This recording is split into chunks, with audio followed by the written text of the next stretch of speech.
Magandang araw mga kabataan, mga OFWs at lahat ng tagabayan na laging handa sa laban. Ito si Lan ng hashtag Walk with Lan. Ngayon pong February 7, 2026, may malaking balita. Basyang yung dating tropical depression, nagpapakamba sa marami ay biglang naging low pressure area na raw. Ayon sa Pag-asa, as of 5 a.m. kaninang umaga, weekend na ito habang gumagalaw westward sa Sulusi. Walang signal, walang banta na malakas na hangin. Pero hold up bakit ganito? Bakit parang laging nanginginig ang bagyo natin bago pa man lumakas? Today, ilang mga minuto tayo ng intellectual breakdown. Facts mula Pag-asa, critical analysis kung bakit ganito ang sistema, wiki takes sa government response, at paano ito nakakaapekto sa inyo, lalo na sa mga nasa abroad na nag-aalala sa pamilya. Stay tuned, like muna at subscribe kung hindi pa. Let's expose the truth, walang kinikilingan. Una, balik tayo sa simula. Noong early February 2026, pumasok si Basyang sa Philippine Area of Responsibility bilang tropical storm na bulol pa.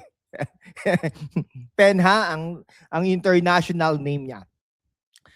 Peak winds around 65 to 90 kilometers per hour, gas pero hindi pa typhoon level. Naglandfall ng 5 sa Mindanao at Visayas. Yes, 5. Sa Surigao, Agusan, Bohol, Cebu, Negros. Kaya nga na-deteriorate ang structure nito. Parang yung politician na may lakas sa umpisa, pero pag napagod sa landfalls ng realidad, biglang humina. Pero seryoso ito ang dahilan kung bakit naging LPA na ito by 2 a.m. today. Unfavorable wind shear, dry air at land interaction, classic recipe para sa weakening.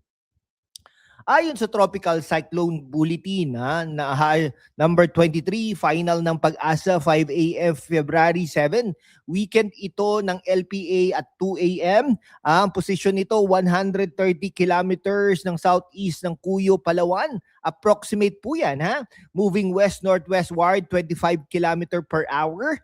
Unlikely na mag-develop ulit sa next 24 hours. Possible dissipation over Sulusi o cross northern Palawan.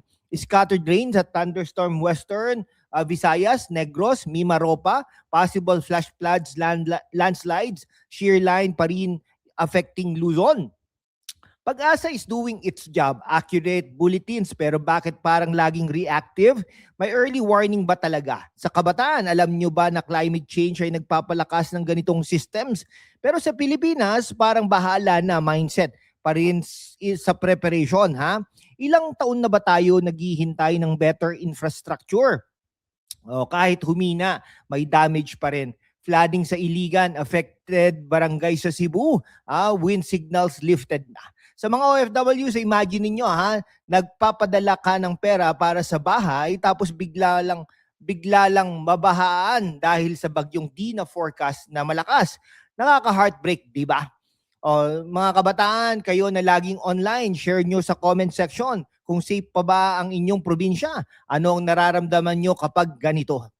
Basyang parang ex, no? Parang ex na nangako ng lakas pero biglang I'm out pag nahihirapan. Pero seriously, this shows resilience ng Pinoy. Kahit humina ang bagyo, hindi humihina ang fighting spirit natin. Ngayon, ang main course, bakit ba laging ganito?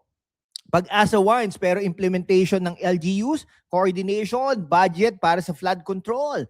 Multiple landfalls weekended. Pero bakit hindi mas maaga na-detect ang path para sa better prep? May political will ba talaga sa climate adaptation? Sa 2026, nasaan ang bilyon sa disaster funds?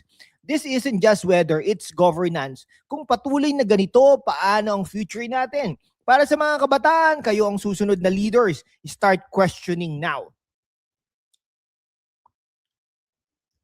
Okay, mga kababayan, sa mundo kung saan ang kasinungalingan ay nangingibabaw, ang katotohanan ang unang sinisikil. Pero kasama kayo magpapatuloy tayo sa laban. Wala pong tayong takot, walang kinikilingan at laging handa para sa bayan. Sumali na sa aking YouTube channel membership sa hashtag #WalkWithLan at tulungan natin ang channel na maabot ang 100,000 subscribers. Ang inyong suporta ang susi sa kalayaan natin para ipagpatuloy ang pagpabalita ng katotohanan.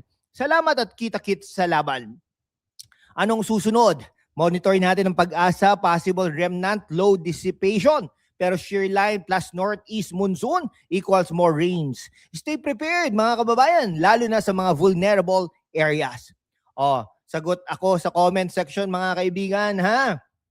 Okay, tanungin nyo kung bakit ganito ang pag-asa namin o paano maging safe bilang OFW family. Basyang humina, pero ang laban natin para sa katotohanan, laging full force.